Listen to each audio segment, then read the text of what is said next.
Football ni umukino wuzuyemo ibitangaza n'inkuru zidashira ndetse n'ibikorwa udashobora gutekereza ko byabayeho. Uyu munsi naguteguriye ibintu 8 bitangaje byabayeho mu mateka ya Rubavu. Uhaye ikaze, iyi ngiyi ni The Real Shema TV. Kinsaho ku mwanya wa 8, umupira wihariye wakoreshejwe mu gikombe cy'isi. Mu mwaka w'1970 bwa mbere mu mateka umupira wakoreshejwe mu gikombe cy'isi wari wanditseho amagambo agira uti Official World Cup Ball. Uwo mupira wari warakozwe na sosiyete ya Adidas, umupira witwaga Adidas Telstar. Ukaba wari ukoze mu mabara y'umweru n'umukara.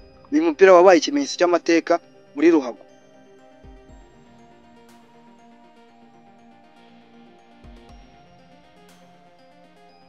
Mwanya wa 7, ese wari uzi umukino watsinzwemo ibitego byinshi? Muri Madagascar umukino wahuzaga AS Adema na Sol Emeline warangiye AS Adema itsinze Sol Emeline ibitego 149 ku busa. Biwugira umukino wavuyemo ibitego byinshi mu mateka ya FIFA. Gusa ibitego byose byari ibitego iyi kipe Sol Emeline yitsinze, aho buri munota bitsindaga igitego mu rwego rwo kwigaragambya kubera kutishimira ibyemezo bya federasiyo yabo. Ikindi kintu ku mwanya wa 6, ese wazi ko hari umukinnyi waguzwe hakoreshejwe amagare?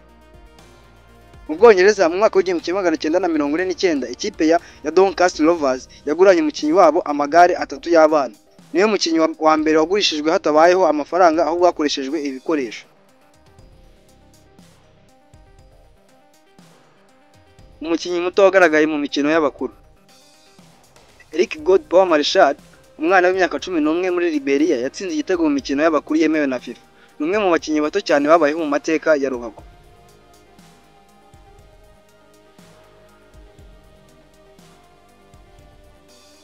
Umuzamu watsinze ibitego 131.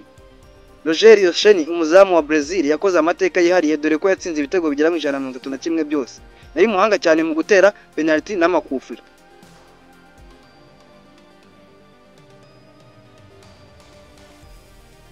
Ikindi ku mwanya wa 3 gitangaje, igitego cyihuse kurusha ibindi mu mateka ya ruhago. Nawafal Ali Abedi wo muri Saudi Arabia yatsinze igitego ku isegonda rya 2 n'amaterese 4 gusa, aho abakinnyi bari batarabona aho bahagarara babona igitego kirinjiye.